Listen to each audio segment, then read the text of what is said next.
Vamos em frente, a gente avança e a gente está dentro aí de foco e produtividade e agora a gente vai para multitarefas. Pesquisas sobre a multitarefa, elas revelam que nós não fazemos mais de uma coisa de cada vez. É um mito isso.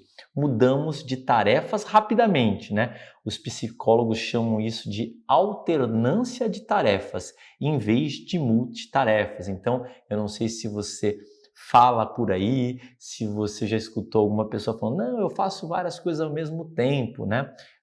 O importante é que você vai ver aqui inúmeros cientistas, os mais renomados no mundo, explicando cientificamente que isso não existe com relação ao funcionamento do cérebro. Então, o Goleman, ele diz, temos um canal fixo e estreito para repartir. Na verdade, nós trocamos rapidamente, ou seja, não existe a multitarefa, né? O Dr. David Meyer explica que a alternância de tarefas ela pode custar 25% de aumento no tempo gasto quando tarefa simples. Não é 1, não é 2, não é 3, não é 5, já impactaria 25%. E pode chegar a 100% a mais para tarefas muito complicadas. Olha, nós estamos falando de foco e produtividade, olha a quantidade de tempo que se perde, né? Não dominando esse assunto que é fundamental, especialmente hoje em dia, pelas cobranças profissionais, pela quantidade de informação, pela quantidade de contato com sistemas, com situações, talvez seja a melhor palavra, que são especializadas em puxar a nossa atenção, né? Então, um aplicativo, por exemplo, ele não é à toa que ele tem uma bolinha vermelha lá, o celular na mão não é à toa que ele treme, vem lá uma notificação, ou seja, tudo isso são técnicas para captar a nossa atenção. Então, olha o tempo que se perde por conta desses e de outros, né, centenas de exemplos. Os pesquisadores estimam que perdemos 28% do nosso tempo em um dia normal de trabalho. 28%, isso é uma estimativa, e eu escuto ainda, nós vamos avançar aqui, mas só para já iniciar quente o assunto, eu escuto ainda gente me falar que não tem tempo, né? Eu não sei se você, e é muito provável, né? Que você também, ou em algum momento, ou hoje, diga isso, eu não tenho tempo. Na verdade, a gente não dominava até agora, e daqui em diante a gente vai apresentar aqui nesse tópico ainda, né, quer dizer, dentro do tópico de foco e produtividade, um pouco mais para frente, técnicas reais, cientificamente comprovadas, né, ou seja, documentadas na ciência, para você ter muito tempo e muito resultado. Vamos lá, a psicóloga já apresentada, né, a Susan, 30 anos aí, doutora de ciência comportamental, ela explica o seguinte: se você está em uma palestra ou conferência e ao sair um amigo lhe pergunta sobre o que foi a palestra, você provavelmente se lembrará mais do que foi visto ou ouvido no final, né? Isso é conhecido na ciência como efeito de recência. Nós tendemos a nos lembrar do que aconteceu mais recentemente, né?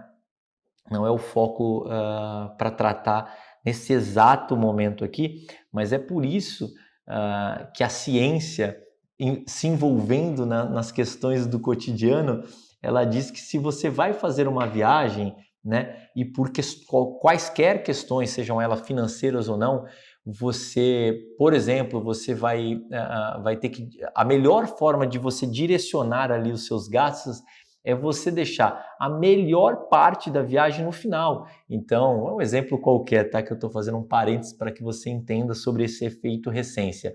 Se você vai comprar uma passagem e por acaso você precisa, por questões financeiras, comprar uma passagem com 2 conexões, com 2 paradas, com uma parada, é melhor você comprar na ida. E na volta é melhor você comprar o melhor voo do mundo. Por quê? Porque você vai se lembrar do que é mais recente e você não vai ficar reclamando, dizendo, nossa, essa viagem foi muito cansativa, foi chata. Pelo contrário, você vai voltar animado e vai lembrar das coisas boas da viagem, tá? Esse foi só um parênteses.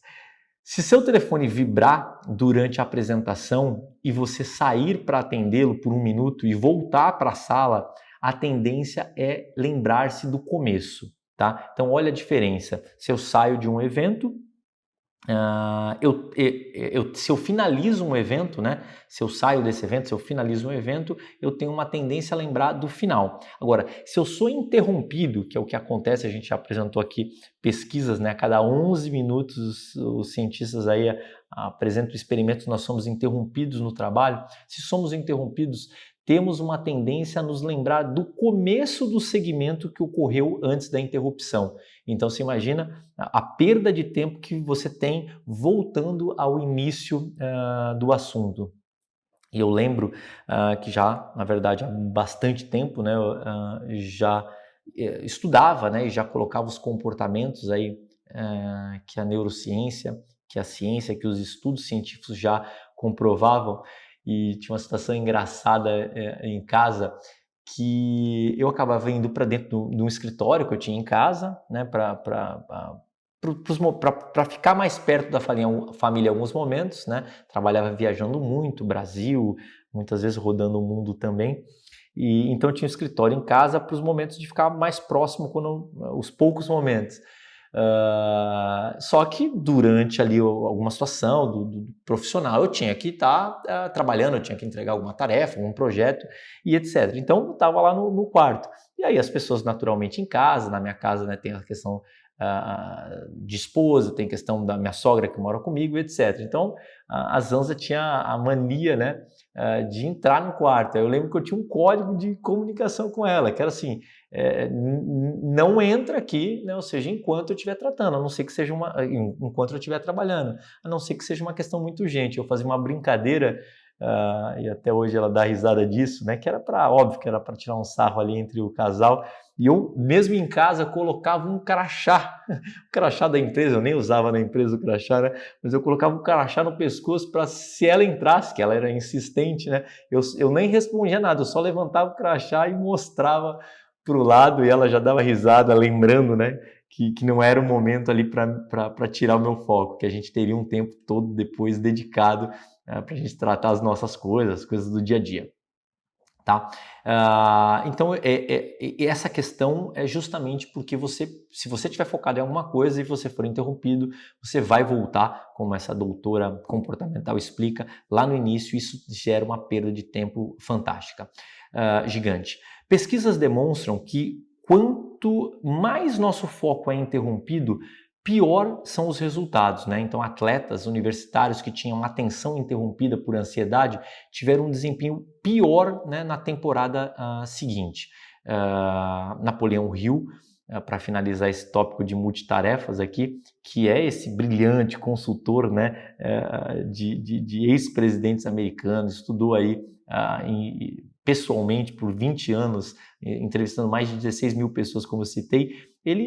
Eu prefiro finalizar com essa orientação dele, né? Ele diz o seguinte: o faz tudo raramente é muito bom em alguma área. Então, grava isso, olha né, o contexto da ciência toda explicando sobre multitarefas.